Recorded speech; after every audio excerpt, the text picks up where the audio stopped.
मुक्ति मार्ग का प्रकाशन। मुक्ति मार्ग पर प्रयाण करने के लिए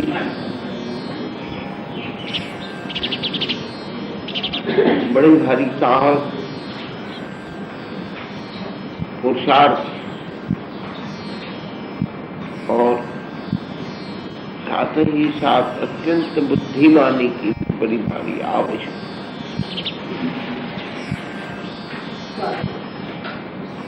साहस कहते हैं हिम्मत को और पुरुषार्थ कहते हैं परिश्रम को, और बुद्धि कहते हैं ऐसी बुद्धि को जो सम्यक दर्शन और सम्यक ज्ञान से युक्त हो। सम्यक दर्शन और सम्यक ज्ञान वाला ही मुक्ति मार्ग पर चलने के लिए समर्थ होता है, योग्य है। सम्यक दर्शन तो है ही नहीं, सम्यक ज्ञान भी नहीं है, थोड़ा बहुत सम्यक त्याग भी नहीं है, और केवल ध्यान के बल पर हम मुक्त हो जाएंगे, इस प्रकार का विचार करना ही मूर्खता का निर्णय। बहुत से लोग आज भी ऐसे हैं जो किसी प्रकार का त्याग प्रत्याख्यान कोई कुछ नहीं, अभक्षित भक्षण करते हैं और कहते हैं हम तो ध्यान से मुक्त हो जाएंगे। आचरण में तो है ही नहीं, आचरण बिना ध्यान का कोई महत्व नहीं। आचरण सबसे बड़ी चीज है और सबसे ज्यादा जोर और आचरण के ऊपर सबसे अधिक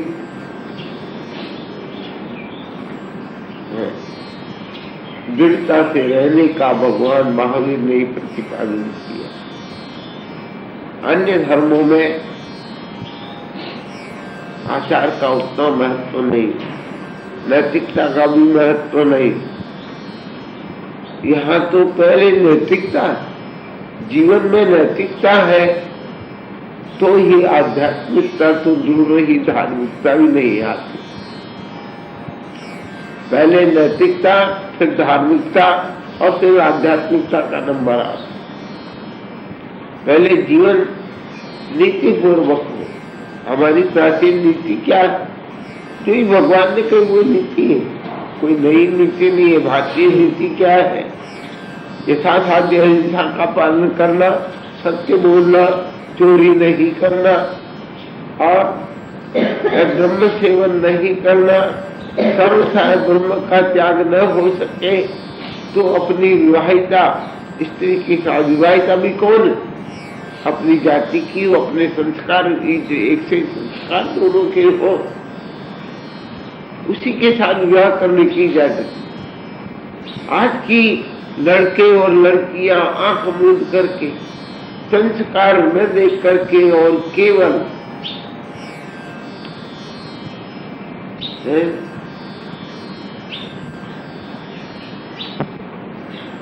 लव मैरिज के चक्कर में आकर के और विवाह कर लेती है। नैतिकता का पालन नहीं है। उससे क्या होता है? संस्कार मिलते नहीं। अब जब संस्कार नहीं मिलते तो मन कैसे मिल सकता? संस्कार एक से होंगे तो मन मिलेगा और नहीं तो मन नहीं मिलेगा। और जहां नहीं मन मिलता हो वहां संगति में रहना, सर्वस्व समर्पण कर देना, ये बड़ा कठिन कार्य, मुश्किल है। तो बात तो अपने चल रही है धार्मिकता की, मतलब नैतिकता हो तो धार्मिकता आती, और नैतिकता ही नहीं तो धार्मिकता नहीं आई। फिर धार्मिकता के आने पर ही आध्यात्मिकता आती है, आत्म संबंधी विचार करता है। नैतिकता का अर्थ है 35 जो मार्गानुसारता के गुण है उन मार्गानुसारिता के गुणों का पालन करना। मार्गानुसारिता आने के बाद सम्यक दर्शन प्राप्त करने की योग्यता आती है और सम्यक दर्शन प्राप्त हो जाने के बाद व्रत संयम आदि धारण करने की योग्यता आती है। सम्यक दर्शन है, तत्वार्थ संविधान को सम्यक दर्शन कहते हैं। तत्व माने वस्तु की असलियत। तत्व का अर्थ क्या है?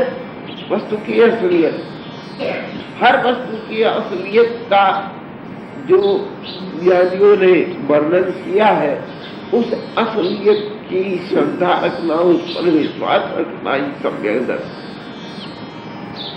आत्मा की असलियत क्या है? बुद्धल की असलियत क्या है? कर्मों की असलियत क्या है? संसार के भोग सामग्रियों की असलियत क्या है? संसार के संबंधों की असलियत क्या है? इन सबको तत्व कहते हैं। इसकी असलियत को जानना ही तत्व का ज्ञान है। और जिसको तत्व का ज्ञान होता है तो ही उसके ऊपर श्रद्धा होती है। बिना ज्ञान के श्रद्धा होती नहीं। और जब श्रद्धा होती है तब आचरण का मन होता है। और आचरण का नाम ही क्या है? चारित्र। देश चारित्र और सर्व चारित्र। सर्व चारित्रियों में हमारा नंबर है। देश चारित्र में 100 की बारी दान करने वाला देश चारित्री कहलाता है। पंच महावृत दान करने वाला सर्व चारित्री कहलाता है। हमने भी क्या किया है? पंच महावृत दान उच्चारण किए। मैं हिंसा नहीं करूंगा, न कराऊंगा, न करने वाले का अनुमोदन करूं। मैं झूठ नहीं बोलूं और न झूठ बोलने की प्रेरणा करूं और न झूठ बोलने वाले का अनुमोदन करूं, समर्थन नहीं करूं। इसी प्रकार चोरी करने का, कराने का और अनुमोदन करने का हमने त्याग किया है। अब्रह्म सेवन का, सेवन कराने का और अनुमोदन करने का भी त्याग किया। और परिग्रह रखने का, रखवाने का और अनुमोदन करने का भी हमने त्याग किया। तो नर्स वगैरह की बस की बात ही कहते हैं सर्वचारित्री। और सर्वचारित्री की चर्या क्या हो, उसके ऊपर हमारा विचार चल रहा है कि वह किस प्रकार चले, किस प्रकार बोले और किस प्रकार आहार की गवेषणा करे, कैसे आहार करे, इसी पर चर्चा चल रही है। आहार करने के 5 दोष कल वर्णन हो चुके। अब आहार लाते वक्त के हमें किन किन दोषों से बचना चाहिए, ये 42 है। और उनमें से सबसे पहला दोष है आहा कम, आधा कर्म। आधा कर्म का आधा अर्थ नहीं है, याद रखना।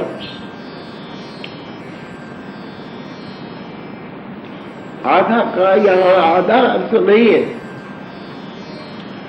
आधा का अर्थ है जिसको लक्ष्य करके, साधुओं को ही लक्ष्य करके बनाया गया आहार, उसको आधा कर्म कहते हैं। कि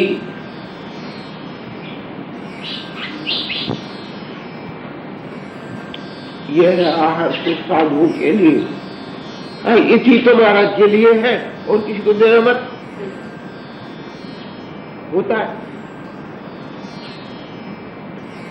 ये तो हमने महाराज के लिए बनाई, वो ले लेंगे, उसमें से बचेगी तो हम खाइए, इससे पहले।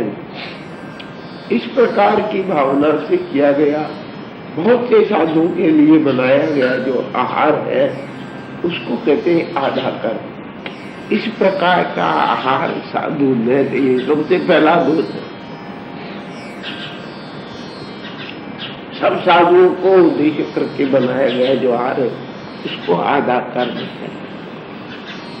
ध्यान रखो, भूसी जाते वक्त ध्यान रखो, भूसी बैठते वक्त ध्यान रखो कि कहीं आधा कर्म तो नहीं। दूसरा है उद्देश्य दोष, उद्देश्य करके बनाया गया ये अमुक चीज तो अमुक महाराज के लिए बनाई है, ऐसी भावना रख करके और बनाना वो उद्देश्य कार्य कहलाता है। किसी एक साधु का उद्देश्य करके आहार बनाया जाए उसको उद्देश्य कहते हैं। तो आहार, आधा कर्म और उद्देश्य दो दोष समझे आप। इन दो दोषों से बचकर आहार व्यय है। आगे बहुत से दोष, अभी 42 दोष, 16 उद्गम के, 16 उत्पादना के और 10 दोष साधु और ग्रस्त दोनों से ही लगने वाले थे। उद्गम दोष किससे लगता है?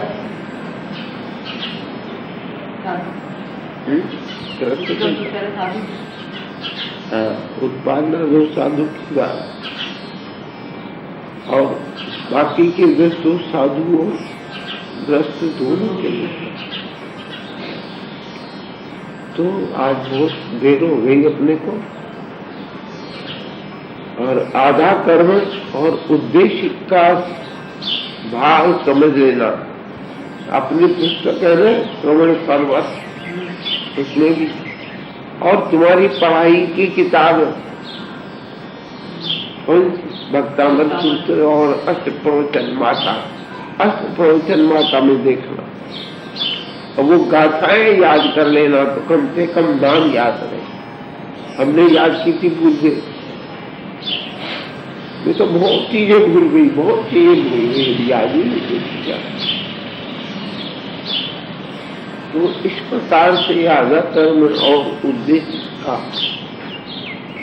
ख्याल करना। तीसरा दोष क्या है? पूर्ति कर्म। पूर्ति कर्म किसे कहते? क्या लिखा है?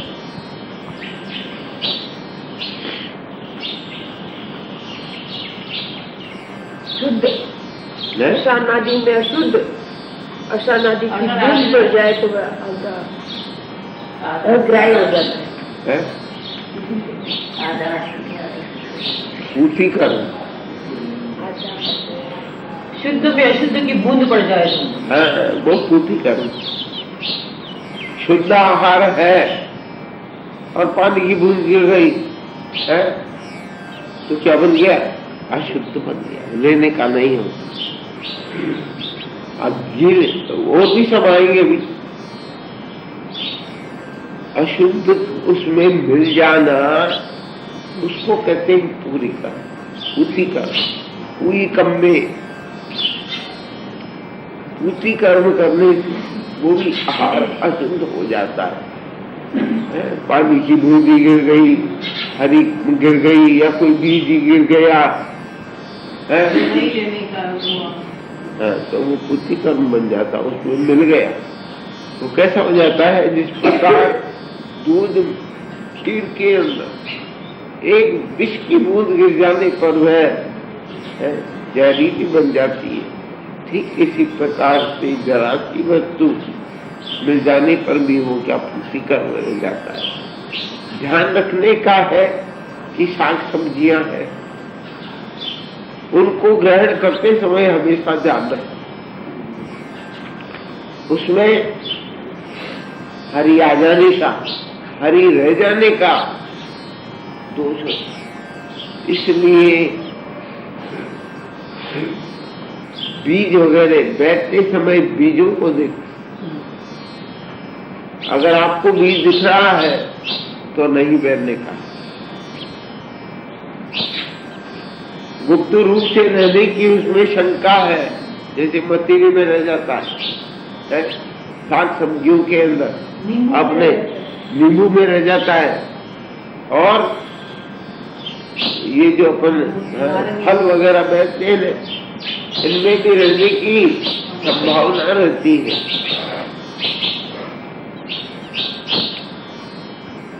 तो बैठते समय ये ध्यान रखने का है।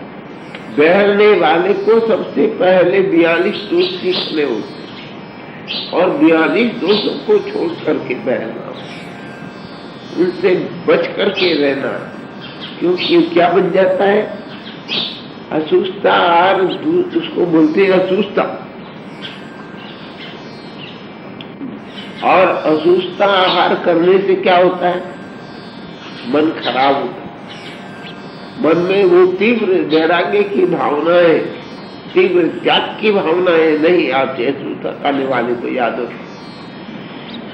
संयम और तप में वह दृढ़ रहना मुश्किल हो जाता है। यही कारण आज जो हमारी भावनाएं उतनी दृढ़ और उत्कृष्ट नहीं है, उनमें मूल कारण है असूस्ता आहार करने। इसलिए असूस्ता आहार करने पर ही हमारी भावनाएं शुद्ध रहती है, हमारा शरीर शुद्ध रहता है। और शरीर में रहने वाले कौन, अजी मकान गंदा है तो अंदर रहने वाले कैसे बचेंगे गंदगी से, बताइए। ये कमरा और उसमें बाहर कीचड़ फेंक दिया, किसी ने आकर ये भर दिया, कूड़ा कचरा भरा हुआ है, तो हम जो इसमें बैठने वाले हैं उनके भी कूड़ा कचरा लगेगा, मन प्रसन्न नहीं रहेगा। कूड़े कचरे में बैठने पर क्या मन प्रसन्न रहता है? स्वच्छ स्थान में बैठने पर ही मन प्रसन्न रहता है। इसी प्रकार स्वच्छ भोजन करने पर ही मन शुद्ध रहता है। इसी शरीर में मन भी रहता है, इस शरीर में आत्मा है। आत्मा राम जी जिस शरीर में रहते हैं उस शरीर को गंदगी से बचाओ। शरीर में कई प्रकार से आहार के द्वारा भी गंदगी आ सकती है, विचारों के द्वारा भी गंदगी आ सकती है, संगति के द्वारा भी गंदगी आ सकती है। और जहां मन में गंदगी आई और आचरण में आते देर नहीं लगती। इसलिए साधु को क्या करना, सुस्ता आहार करना, 42 दोषों को टाल करके आहार लाना और 5 दोषों को छोड़ करके आहार करना। कितनी बड़ी भगवान ने हमारे लिए सुविधाएं बतलाई। आहार करने का मना नहीं कि आहार मत करो, ऐसा नहीं कहा कि भूखे ही मर जाना, नहीं, आहार करो किंतु ऐसा आहार करो, दोष रहित आहार करो, निर्दूषण आहार करो। आहार में दोष लगाया तो मन शुद्ध नहीं रहेगा और मन शुद्ध नहीं रहेगा तो आचरण शुद्ध नहीं रहेगा।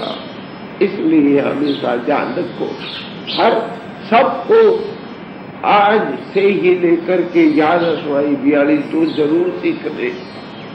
और क्योंकि हमारे यहाँ कुछ ऐसी रीति चल गई है कि आया दीक्षा ली, बस चलो पानी ले जाओ, हाथ ले जाओ, साथ में जाओ, गुटी ले आओ। लेकिन सबसे पहले ये सीखने की होती है। गुटी जाने वाला अगर 42 दोष नहीं जानता तो कैसे चालेगा? बहुत सी बातें अभी तो बहुत चलेगी इसमें बात कुछ। और आज कितनी हमारी लापरवाही होती है, ये स्वयं को ही विचार आ जाएगा कि हम बहन में कितनी लापरवाही कर देते हैं। कौन कौन से दोष छोड़ने चाहिए कि हम छोड़ते नहीं, कितने हमसे छूटते हैं, कितने हमारे लगते हैं, इनका भान हो तो निर्दूषण आहार आवे। और निर्दूषण आहार देने वाला गृहस्थ के घर जाओ आप, वो अशुद्ध आहार बेरा हुआ आप मना कर दो, कैसे बेराएगा? नहीं भाई अशुद्ध काम नहीं बचा, हमारी बैठने का नहीं, फ्रिज में पड़ा हुआ हमारी बैठने का नहीं है, एक कच्चा पानी लग रहा है, कच्चा हाल हो रहा है, ये काम तुम ये काम करते आ रहे हो, तुम अशुद्ध हो, तुम्हारे हाथ से नहीं है। ये कब जानते हैं? जब आप जानते हो। इसलिए सबसे पहले क्या करना, अष्ट प्रवचन माता सीखना। और अष्ट प्रवचन माता में इस तरह की विधि आई जाती, दीक्षा लेते ही ये सबसे पहले सीखने क्यों, याद रखो, ध्यान रखो। सीखना है, व्याली जोश याद कर ले, गाथाएं याद कर लो और गाथाएं याद हो जाने के बाद अर्थ देख डालो। देखो उनके हमारे तेरहपंथियों के यहाँ और स्थानकवासियों के यहाँ तो गृहस्थ को भी सीखने पड़ते, गृहस्थ भी सीख, ये गृहस्थ की परीक्षा है, ये विचार सिद्धांत विचार परीक्षा। तो गृहस्थ की परीक्षा में भी क्या क्या है देखो। हाँ, अष्टप्रवचन माता उषा दिन छूटे से आगे धेन है, तो ये सब जानने क्या हम और आप सभी इस प्रकार का ध्यान रखें, इस समिति के पालन में तत्पर बने। गुरुदेव की जय। अपने विचार करते कि साधु चर्या क्या, भगवान ने साधु को किस प्रकार चलने, ठहरने, बैठने, सोने, खाने, बोलने आदि का विधान किया। चलने पर क्रिया समिति आ गई और बोलने पर भाषा समिति का वर्णन कर।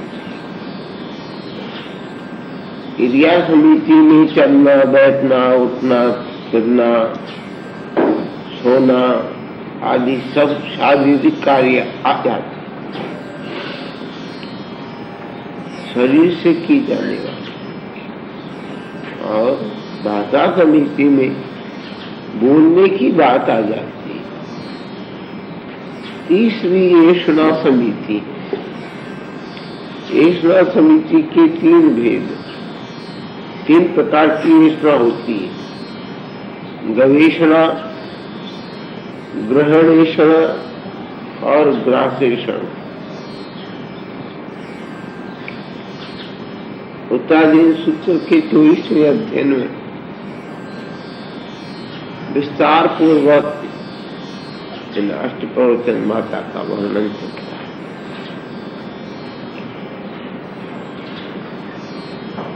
अष्टप्रवचन माता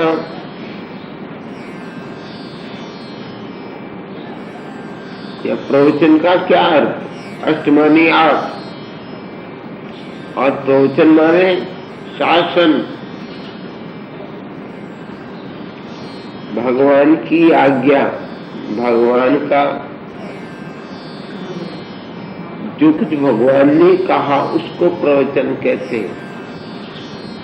यहाँ जो जीवों के लिए, साधकों के लिए जो शिक्षा दी उसको भी प्रवचन कहते हैं।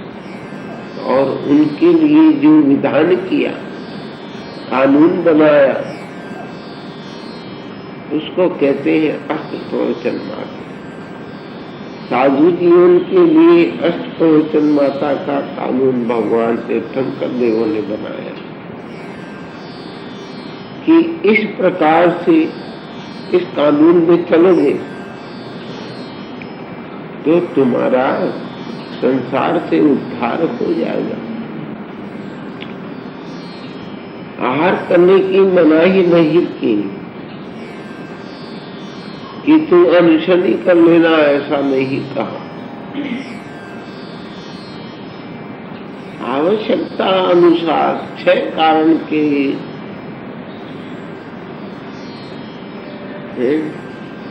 कारणों से ही आहार करना, और कैसा आहार करना, कैसे लाना, आहार कहाँ से लाना और किसके हाथ से लेना, किसके हाथ से न लेना, सूझता है कि नहीं है, इसको कहते हैं गवेषणा।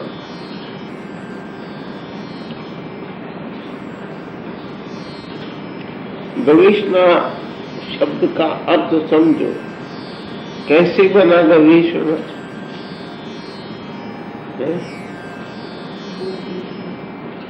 गो शब्द को अवंग आदेश हो गया तो गव बन गया।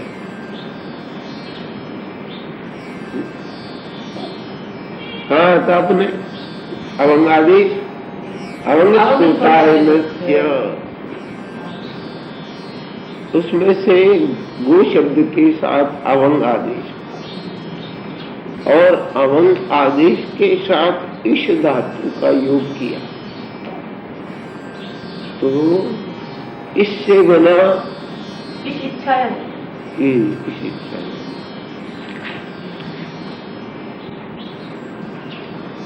ये शोभा बन गया उससे। अन कर दिया, अन करने के बाद ताप कर दिया।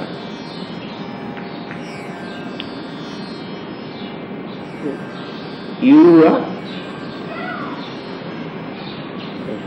तो गवेषणा शब्द बन गया। गवेषणा का अर्थ है खोज, आहार की खोज करने को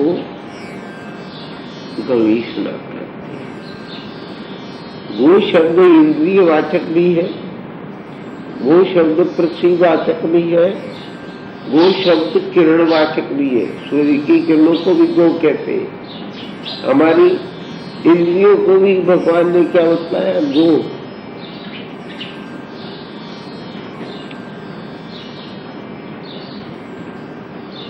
वो शब्द कैसे बन गया? गम धातु से। गम धातु का अर्थ क्या होता है? गमन, चलना। आत्मा किनके द्वारा चलता है? बाहर क्रिया किनके द्वारा करता है? इंद्रियों के द्वारा। शरीर के द्वारा स्पर्श को, शरीर को क्या कहते हैं? स्पर्श इंद्रिय। और जिह्वा को कहते हैं रसनेन्द्रिय। आत्मा कार्य करता है शरीर के द्वारा। शरीर से किए जाने वाले कार्य शरीर के द्वारा करता है। और रसना के द्वारा दो कार्य किए जाते हैं। रसनेन्द्रिय, रसन इंद्रिय, रसना और इंद्रिय शब्द मिलकर के और बनते हैं रसनेन्द्रिय। तुम लोग जानते ना, पढ़ने वाले संस्कृत जानने। रसना के क्या काम? और सब इंद्रियों का एक एक काम है। शरीर का और रसना के बहुत काम। शरीर से किए जाने वाले बहुत काम और रसना से किए जाने वाले दो काम। स्वाद लेना और बोलना।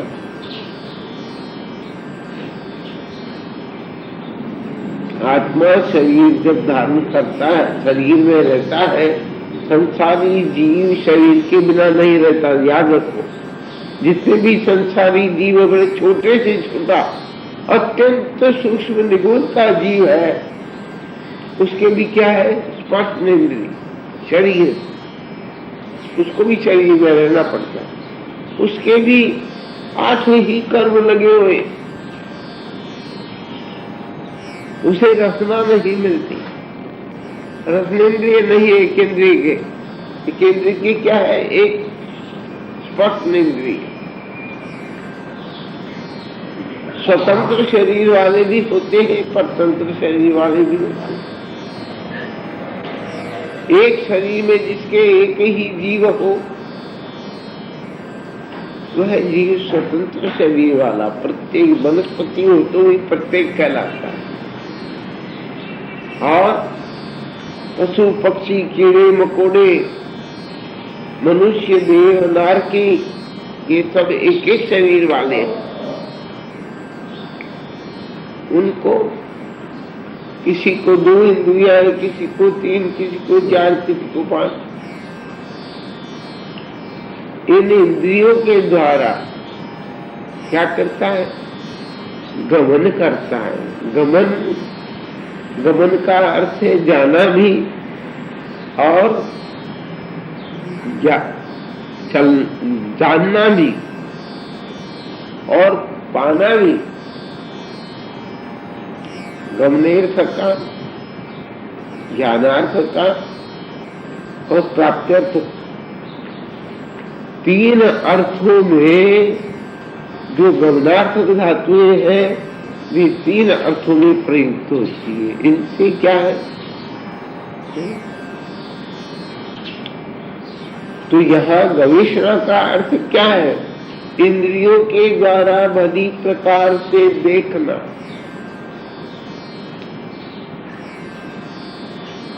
शरीर से जाना, मुख से पूछना और आंख से देखना।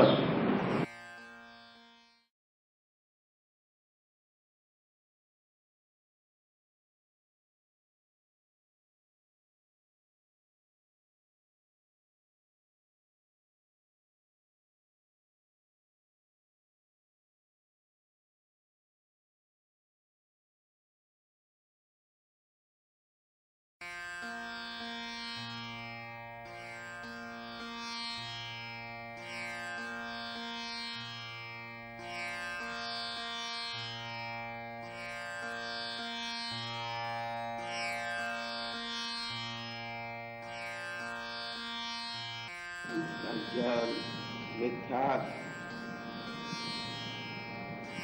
प्रवृत्ति, कषाय और योग, ये पांच हेतु कर्म बंध। इन कर्म बंधों के कारण जीव कर्म बांधता हुआ 18 पापों का पुनः पुनः आचरण करता हुआ संसार के अंदर भ्रमण करता रहता है। जिस प्रकार अरहर की घटमाला होती है, ऐसे अरहर की घटमाला के जैसा उसका चक्कर चलता ही रहता है। छोटे छोटे घड़े लगे हुए होते, पानी भरता है, एक तरफ से भरता है, एक तरफ से उलीचता है, एक तरफ से भरता है, एक तरफ से उलीचता है। इसी प्रकार से जीव कर्म बांधता है, भोगता है, पुनः बांधता है, पुनः भोगता है, पुनः बांधता है, पुनः भोगने का कभी अंत नहीं आता। जब तक कर्म है तब तक भोगना भी है। कर्म बंधने से बचने के लिए ही भगवान ने हमारे लिए मिथ्यात्व का त्याग, मिथ्यात्व छोड़ने का उपदेश दिया। मिथ्यात्व का क्या मतलब? मिथ्यात्व दो प्रकार के, एक व्यावहारिक मिथ्यात्व होता है, एक निश्चय मिथ्यात्व। व्यावहारिक मिथ्यात्व कहते हैं कुगुरु और कुधर्म की आराधना, और निश्चय मिथ्यात्व कहते हैं आत्मा के अतिरिक्त जो भी पौद्गलिक वस्तुएं हैं उन सबके प्रति ममत्व भाव रखना, मेरी मेरी मेरी करना, ये मिथ्यात्व, निश्चय मिथ्यात्व ये है। आत्मा के अतिरिक्त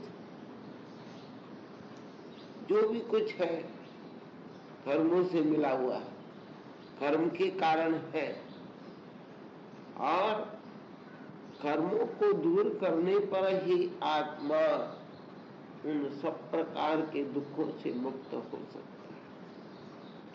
कर्मों से बचने के लिए भगवान ने उपदेश दिया कि वृत्ति धारण करो।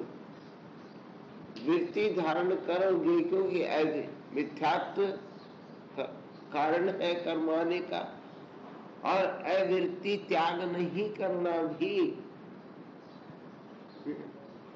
कर्म आने का कारण, कर्म बनने का कारण है।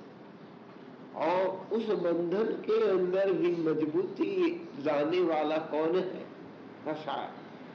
कषाय के कारण ही रस और स्थिति बनती है। कषाय मीन्स, कषाय किसे कहते हैं? बोलो जल्दी, क्या चुप रही? कषाय किसे कहते? हाँ तो ऐसे बोलो ना जल्दी। क्रोध मान माया और लोभ के कारण ही जीव कर्मों से बने। वृत्ति भी कर ली, लेकिन क्रोध मान माया लोभ हास्यवृत्ति अवृत्ति भय शोक जुगुप्सा आदि ये नौ कषाय नहीं छूटे तो वो वृत्ति व्यर्थ चली जाती है। वृत्ति के साथ इन्हें भी छोड़ना पड़ता है। वृत्ति बाह्य रूप से धारण की जाती है, बाह्य त्याग का नाम वृत्ति है, और आंतर त्याग का नाम है कषायों का त्याग। कषाय मुक्ति के मुक्ति नहीं है। ज्ञानियों ने क्या बताया है कि कषायों से मुक्त होना ही मुक्त होना है, मोक्ष होना है।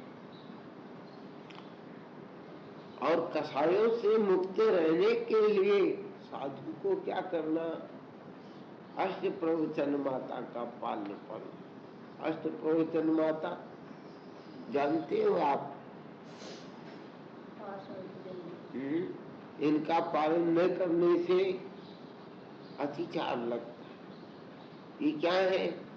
चारित्र का आचार आचरण। चारित्र काय में? चारित्र का आचरण 5 समिति के 3 गुप्ती के पालन से होता है। 5 समिति नहीं तो चारित्र में दोष, 3 गुप्ती नहीं तो चारित्र में दोष। चारित्राचार्य 8 अतिचार बोलते हैं ना, पर 8 अतिचारी चारित्र के आचार। क्रिया समिति आपने समझी, भाषा समिति आपने समझी, और ऐसा समिति चल रही है। ऐसा में बताया था कि प्रथम गवेषणा और फिर ग्रहणेषणा और फिर ग्रासेषणा। गवेषणा करना, शुद्ध आहार की खोज करना। शुद्ध आहार क्या है? उसी पर चलती 42 दोषों से रहित जो आहार हो वो शुद्ध आहार। आहार शुद्धि पर ही विचार शुद्धि निर्भर है, और विचार शुद्धि पर ही आचार शुद्धि निर्भर है। आहार, विचार और आचार ये तीनों ही शुद्ध हो तो ही आत्मा कर्मों से मुक्त रहकर के पूर्व कर्मों का क्षोभम करता हुआ और अंत में क्षय करता हुआ क्या बन जाता? मुक्त बन जाता। तो ये समाज समिति के दोष चल रहे हैं। पहला दोष क्या था? आधा कर्मी है, जो साधुओं के लिए बनाया गया वो आधा कर्म। उद्देश्य किसी एक साधु का उद्देश्य करके बनाया गया हो, उद्देश्य। और पूथी कर्म जिसमें एक कण भी सूचता आहार मिल जाए, समझ लीजिए आपको पता चल गया कि ये तो साधु के लिए बनाया गया, हमारे लिए बनाया गया, हम नहीं लेंगे, उसको आपने नहीं लिया। गृहस्थ के हाथ उसमें समे हुए थे उस चीज में, और उन्हीं हाथों से वो बहरावे तो क्या बन जाता है? पूथी कर्म लग जाता। एक जगह सा भी यंत्र में मिल जाए तो पूथी कर्म। मिश्र दोष आपने समझा कि हम भी खाएंगे, महाराज को भी देंगे, महाराज ने भी बहरा होगा, मैं भी खाऊंगा। ऐसी भावना से चीज बनाओ और वो साधु को दे तो मिश्र दोष होता है। देखो ये 16 दोष उद्गम दोष के, और ग्रस्त लगाता है साधु, और फिर विश्व के बाद कौन आया था?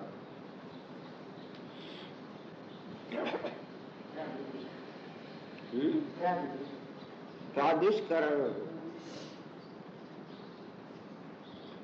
लाइट करके, उजाला करके, या बहरावे, तो भी क्या है? साधु को दोष। तो प्रादुष्करण, किवाड़ खोल करके, सब इसी में आ गए। प्रादुष्करण में कमरा खोल करके, कमरे के अंदर खिड़कियां वगैरह है, तब दरवाजे खोल दिए। बिजली की बात जाने तो दरवाजे तो खोले, अंधेरा कैसे? तो ऐसी जगह से साधु नहीं बैठे कि गृहस्थ को दरवाजे खोलने पड़े, खिड़कियां खोलने पड़े। क्या क्या पता उनके अंदर कितने जीव बैठे रहते बेचारे, और वे जीव मर जाए। तो कोई भी दरवाजा वगैरह, खिड़की वगैरह, और या अलमारियां वगैरह खोल करके बहरावे तो असुस्थता हो जाती है। प्रादुष्करण दोष। और प्रादुष्करण के बाद कौन सा है?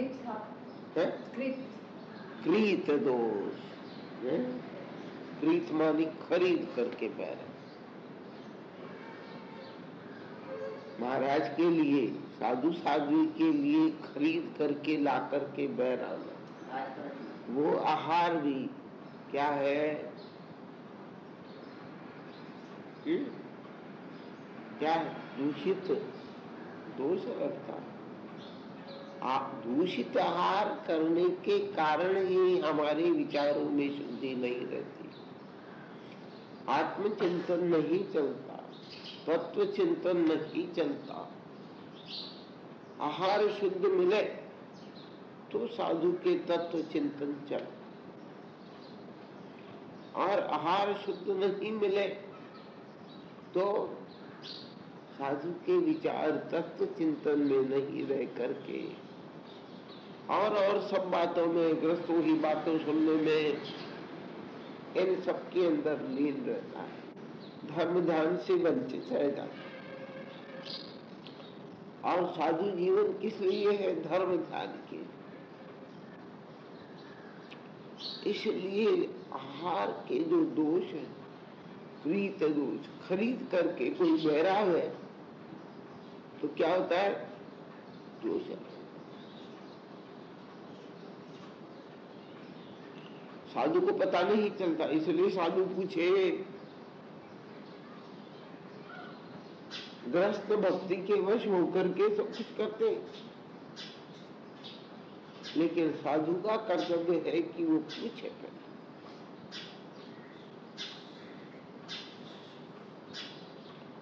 पूछने पर ही पता चल जाता है, बिना पूछे पता नहीं चलता। बहुत ही बात है इस चीज में, बिना पूछे।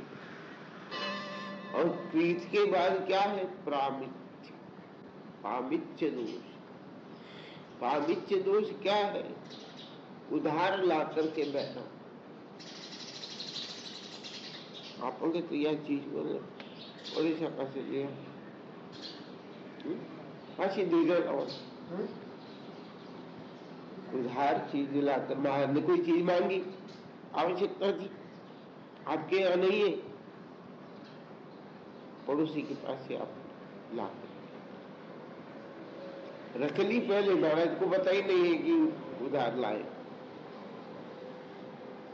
हाँ, महाराज ने ले ली तो क्या है? चीज पड़ी है, वो कह दिया भाई ये महाराज के चाहिए, तो वो चीज दूसरी है, वो आपने उधार नहीं लिए, वो उसकी अपनी भावना से उसने आपके पास रखा है। समझ लीजिए कि जा रहे हैं,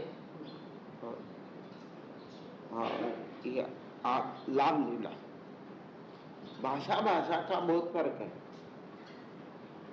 एक तो लाभ लेना और एक महाराज ने बना दीजिए, भाषा का कितना फर्क हो गया। वो तो ग्रस्त को इसी ढंग से बोलना है। तो पामिच्य दोष भी उधार ला करके बहरावे तो भी साधु नहीं बहरे।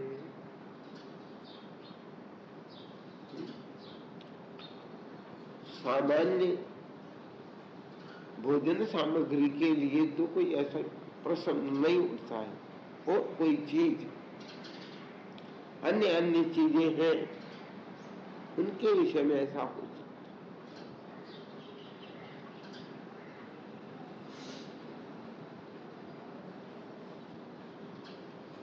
इसीलिए पामिच्य दोष भी ग्रस्त के कारण लगता है। ग्रस्त के कारण 16 दोष लगते हैं। उद्गम दोष ग्रस्त के कारण लगते हैं, ये उद्गम दोष है। और पामिच्य के बाद दोष है परिवर्तन,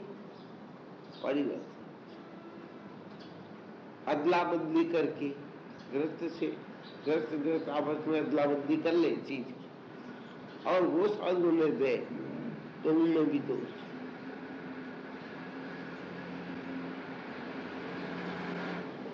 ऐसे अदला बदली करके भी बेराने पर या उस चीज को लेने पर आपको पता चल गया, पूछ लिया आपने, ये तो अदला बदली करके लाई हुई चीज है,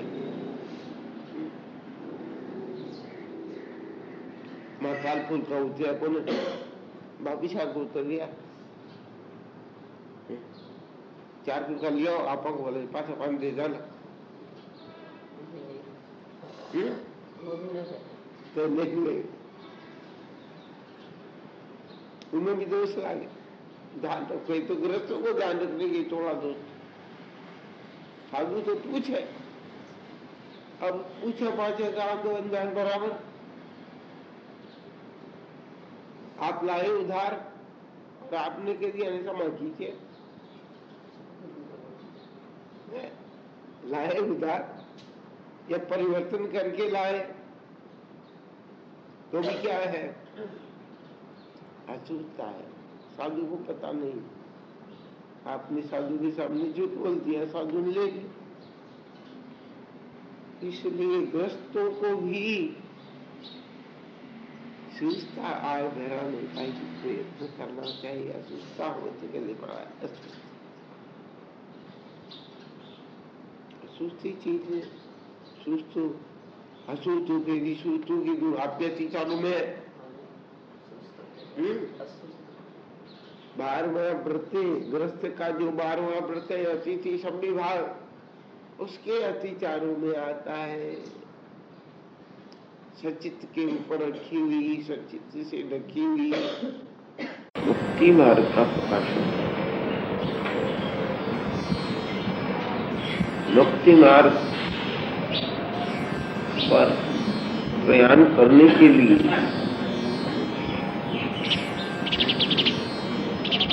बड़े भारी साहस, पुरुषार्थ और साथ ही साथ अत्यंत बुद्धिमानी की बड़ी भारी आवश्यकता।